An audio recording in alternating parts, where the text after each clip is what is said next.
what does he envision what do you envision your duties as? Looking over the shoulder of Redness and me. And reporting back. And making sure that the execution follows the policy that we worked out in the permit. I am familiar with the permit. I am familiar with the permit. Intimately. You're already involved, are you? Not well, I have a formal position of being someone who they come to when there's a problem. And there's been no problem, so I've had no work. Okay, so, but you already have been requested by the town to oversee, so to speak. Oversight is probably overstating it. Have you been retained by the town? I've been retained by the town, that's and who, correct. may I ask, retained you? The first selectman.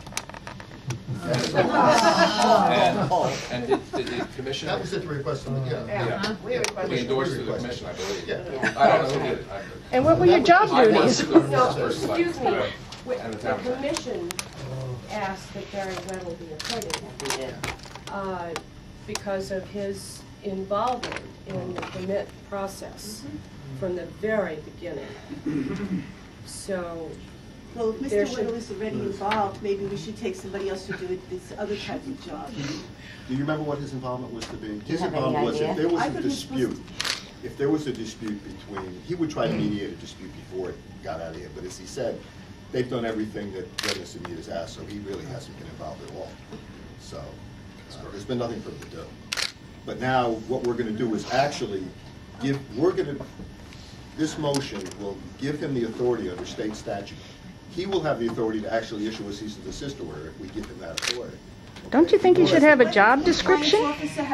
I'm sorry, I've never met you before, but hi. Does the wetlands compliance officer normally have some kind of, you very well may have some kind of background in the wetlands? And, I mean, I don't know. Well, just like anybody on the commission here who has gone through the training, I've gone through state training, and that apparently qualifies me to be a compliance officer, according to the state. He's past chair of this commission. So. Right, no, I'm very well aware of that. I was just looking to see if there were other qualifications that I would think would be comparable to maybe what Marissa had or something to that. That's what I'm going. See, I don't have to believe that. I mean, I believe that if you have a consultant, and there are people that are going to be issuing reports as part of the permit conditions. They're going to have to report back to us. And apparently, on every big project, that's done. So it's my own view that if we get a report that something bad is going on, that we could always issue it ourselves.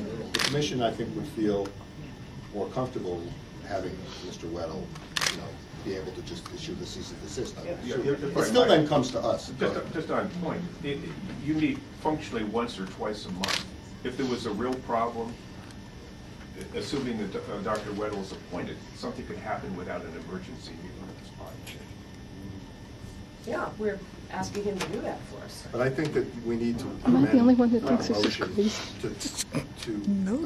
to provide that he reports back to us. Oh. And it's part of his duties. I accept that amendment. Yeah, I did that. I just accepted we the just discussed for the record, I happen to hold in extremely high regard, and both professionally and personally. But why does we continue, or why do we continue to ignore one of the most valuable assets the town of Fairfield has in the person of Tom Steinke on this, the major